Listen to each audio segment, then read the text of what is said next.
அஸ்ஸலாமு அலைக்கும் எவ்ரிவான்.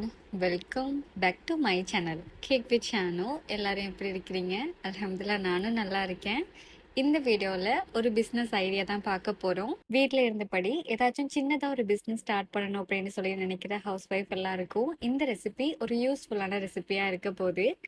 பார்க்குறதுக்கு டோனட் மாதிரி இருந்தாலும் இது வந்து ஒரு டைப் ஆஃப் கேக் தான். டீ டைமுக்கு பர்ஃபெக்டாக இருக்கும். ஸோ இது எப்படி செய்யலான்றதை வாங்க பார்க்கலாம். ஒரு க்ளீனான பவுலில் நான் வந்து 2 முட்டை சேர்த்துக்கொள்கிறேன். அதிகம் பெருசாக இல்லாமல் மீடியம் சைஸில் இருக்கிற 2 முட்டை தான் எடுத்திருக்கிறேன். ரூம் டெம்பரேச்சரில் முட்டை இருக்கணும். இப்போ இந்த முட்டையை நம்ம வந்து பீட் பண்ணி எடுத்துக்கொள்ளலாம்.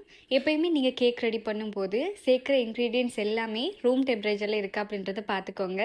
ஃப்ரிட்ஜில் வச்சுருக்கிறீங்க அப்படின்னா வெளியில் எடுத்து ஒரு 2 மணி நேரம் சரி வச்சுருங்க. இப்போ முட்டை வந்து லேசாக அது மாதிரி பீட் ஆனதும் நம்ம சீனி சேர்த்துக்கொள்ளலாம். கொஞ்சம் பெரிய கிறிஸ்டல் உள்ள சீனி எடுத்திருக்கீங்க அப்படின்னு சொன்னால் அதை பவுடர் பண்ணிவிட்டு சேர்த்துக்கோங்க. நான் மொத்தமாக 250 கிராம் அளவுக்கு சீனி எடுத்திருக்கிறேன். சீனியை வந்து நான் சின்ன சின்ன கிறிஸ்டல்ஸ் அப்படின்றதுனால அப்படியே சேர்த்து தான் பீட் பண்ணி எடுக்க போகிறேன். கொஞ்சம் கொஞ்சமாக சேர்த்து பீட் பண்ணி எடுத்துக்கொள்ளலாம். இந்த ரெசிபிக்கு நீங்கள் வந்து பீட்டர் யூஸ் பண்ணணும் அப்படின்றது இல்லை. இதை மாதிரி ஒரு விஸ்க் இருந்தாலே போதும். சீனி நல்லா கரையிற அளவுக்கு நம்ம பீட் பண்ணி எடுத்துட்டோம் அப்படின்றாலே முட்டை நல்ல க்ரீமியாக வந்துடும். பீட்டர் இல்லாமல் நம்ம வந்து ஒரு விஸ்க் வச்சுட்டு இது மாதிரி பீட் பண்ணி எடுக்க போகிறோம் அப்படின்னு சொன்னால் முட்டை நல்ல க்ரீமி ஆகிறதுக்கு ஒரு சின்ன டெக்னிக் சொல்லித்தரேன். இது மாதிரி ஒரு பெரிய பவுலில் நீங்கள் முட்டை சேர்த்துருக்கிறீங்கன்னா பவுலை லேசாக சரிச்சிட்டு இதை மாதிரி பீட் பண்ணிங்களா இருந்தால் குயிக்காக பீட் ஆகி வரும். இப்போ நம்ம பீட் பண்ணியிருக்கிற முட்டை சரியாக பீட்டரால் பீட் பண்ண மாதிரி நல்ல க்ரீமி ஆகிட்டு இனி இதில் நம்ம வந்து 1 கப் அளவுக்கு பால் சேர்த்துக்கொள்ளலாம். இது சரியாக 250 ml அளவில் இருக்கும். இதுக்காக நீங்கள் வந்து ஃப்ரெஷ் மில்க் யூஸ் பண்ணலாம். காய்ச்சி ஆற வச்ச பாலும் யூஸ் பண்ணலாம். அப்படி இல்லைண்டா 2 டேபிள் ஸ்பூன் அளவு மில்க் பவுடரை 250 ml தண்ணியில் மிக்ஸ் பண்ணிவிட்டும் நீங்கள் வந்து இதில் சேர்த்துக்கொள்ளலாம். இப்போ அடுத்ததாக இதில் நான் வந்து ஆயில் சேர்த்துக்கொள்கிறேன். 60 ml அதாவது 1/4 கப் அளவுக்கு ஆயில் சேர்த்துருக்கிறேன். இதுக்கு பதிலாக நீங்கள் வந்து மெல்ட் பண்ண பட்டரும் சேர்க்கலாம். நான் சேர்த்துருக்கிற ஆயில் பார்த்தீங்கன்னா எந்த விதமான வாசனையும் இல்லாத ஆயில். நம்ம வீட்டில் சாதாரணமாக யூஸ் பண்ணுற வெஜிடபிள் ஆயில், பாம் ஆயில் இது ரெண்டில் எதுனாலும் சேர்த்துக்கொள்ளலாம். இதோட ஒரு டீஸ்பூன் அளவுக்கு வெனிலா எசன்ஸும் சேர்த்துருக்கிறேன். உங்களுக்கு விருப்பமாக இருந்தால் ஒரு 2 ட்ராப் அளவுக்கு பைனாப்பிள் அப்படி இல்லைண்டா பனானா எசன்ஸ் கூட சேர்த்துக்கொள்ளலாம். அது இன்னும் நல்ல ஃப்ளேவர் கொடுக்கும். இப்போ இந்த வெட் இன்க்ரீடியன்ட்ஸ் ஒரு சைடில் இருக்கட்டும். ட்ரை இன்க்ரீடியன்ட்ஸுக்கு பார்த்தீங்கன்னா நான் வந்து 350 கிராம் அளவுக்கு மாவு எடுத்திருக்கிறேன். எல்லாமே நான் உங்களுக்கு கிராம் அளவில் சொல்லியிருக்கிறேன். இது வந்து ஒரு பர்ஃபெக்ட் ரெசிபி. இந்த 350 கிராம் அளவு மாவில் ஒரு டேபிள் ஸ்பூன் அளவுக்கு நான் வந்து பேக்கிங் பவுடர் சேர்த்துக்கொள்கிறேன். மாவு வந்து நம்ம வீட்டில் சாதாரணமாக யூஸ் பண்ணுற ஆல் பர்பஸ் ஃப்ளார் தான். இதோட 1/4 டீஸ்பூன் அளவுக்கு உப்பும் சேர்த்துட்டு 2லிருந்து 3 தடவை அரைச்சி எடுத்துட்டு நம்ம ஏற்கனவே ரெடி பண்ணி வச்சுருக்க அந்த வெட் இன்க்ரீடியன்ஸில் கொஞ்சம் கொஞ்சமாக சேர்த்து இதை மாதிரி கரைச்சி எடுத்துக்கொள்ளலாம். இதுக்கு வந்து ஓவர் மிக்ஸ் பண்ணுறீங்க அப்படின்றதெல்லாம் எதுவும் இல்லை. மாவு நல்லா மிக்ஸ் ஆகி வந்தாலே போதும்.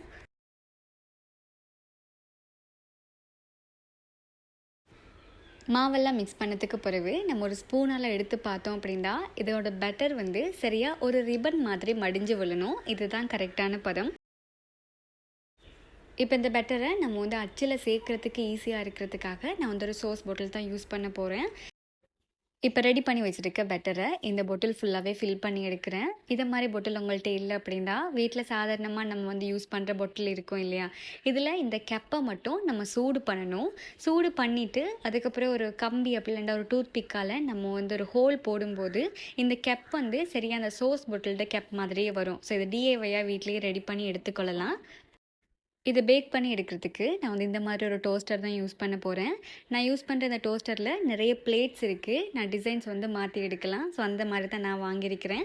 பிஸ்னஸ் என்னும்போது கண்டிப்பாக ஒரு முதலீடு இருக்கும் இல்லையா. இந்த மாதிரி ஒரு டோஸ்டர் நீங்கள் எடுக்கிறீங்க அப்படின்னு சொன்னால் உங்களோட பிஸ்னஸ் புதுமையானதாக இருக்கும். அதனாலேயே நிறைய கஸ்டமர்ஸ் உங்களுக்கு கிடைப்பாங்க.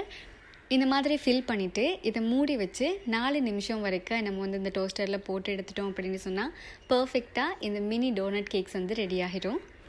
எந்த அளவுக்கு ஈஸியாக நான் இதை ரெடி பண்ணியிருக்கிறேன் அப்படின்றத நீங்களே பார்த்துருப்பீங்க. ப்ளெயினாக நம்ம வந்து டீ டைமுக்கு ஏற்ற மாதிரி ரெடி பண்ணியிருக்கோம். இதை வந்து நெக்ஸ்ட் லெவலில் கொஞ்சம் ரிச்சாக எப்படி பண்ணலாம் அப்படின்றத அடுத்த வீடியோவில் கண்டிப்பாக உங்களுக்கு சொல்கிறேன். மினி டோனட்ன்றதுனால நம்ம வந்து நிறைய விதமாக அதோட பேக்கேஜிங் செய்யலாம். இருந்தாலும் நான் வந்து சிம்பிளாக டீ டைமுக்கு ஏற்ற மாதிரி ப்ளெயினாக ரெடி பண்ணிருக்கிறதுனால இது மாதிரி டிரான்ஸ்பரண்ட்டான பாக்ஸ் தான் யூஸ் பண்ணியிருக்கிறேன். ஒரு பாக்ஸில் நம்ம வந்து 12 மினி கேக்ஸ் வரைக்கும் வைக்கலாம். மொத்தமாக நான் ரெடி பண்ணியிருந்த அந்த பெட்டரில் பார்த்தீங்கன்னா இது மாதிரி 50 மினி கேக்ஸ் வரைக்கும் எனக்கு செய்யக்கூடியதாக இருந்துச்சு. இதை நான் எவ்வளோத்துக்கு சேல் பண்ணுறேன் அப்படின்றத பற்றி கண்டிப்பாக கமெண்ட்ஸில் கேட்பீங்க. நீங்கள் உங்களோட ஏரியாவில் திங்ஸ் எல்லாம் என்ன மாதிரி விலையில் வாங்குறீங்கன்றதை பொறுத்தும் நீங்கள் செய்ய போகிற இந்த திங்ஸோட ப்ரைஸ் கூடி குறையலாம். உங்களோட செலவை பார்த்து அதோட லாபத்தை ஆட் பண்ணி உங்களுக்கான ப்ரைஸை நீங்கள் ஃபிக்ஸ் பண்ணிக்கோங்க. இதை 200லிருந்து 250 ரூபாய்க்குள்ளே நம்ம சேல் பண்ணி கொள்ளலாம்.